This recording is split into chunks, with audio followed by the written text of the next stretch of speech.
দৃষ্টিনন্দন হচ্ছে আশুলিয়া এলিভেটেড এক্সপ্রেসওয়ের নিচের সড়ক। এতদিনে এই সড়কটিকে সড়ক মনে হয় নাই, মনে হতো জাহান্নাম। ধুলাবালি, খাদাখন্দ, ভাঙ্গাচোরা সব কিছুই ছিল একাকার। এই সড়কে চলাচল ছিল একেবারে স্বাস্থ্য ঝুঁকি, পাশাপাশি দীর্ঘ সময় যানজটেও পড়তে হতো। ঢাকার এলিভেটেড এক্সপ্রেসওয়ে ইতিমধ্যে কামারপাড়া অংশে দৃশ্যমান হয়েছে।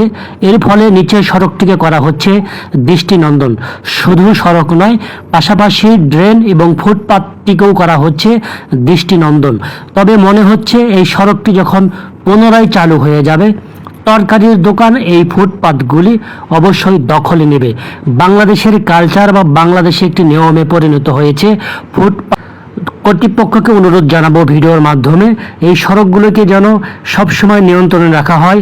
বিশেষ করে এই আশুলিয়া সড়কটি অত্যন্ত ঘনবসতি গার্মেন্টস এলাকা, যার ফলে রাস্তার উপরে যত্রতত্র দোকান বসিয়ে যাচ্ছে।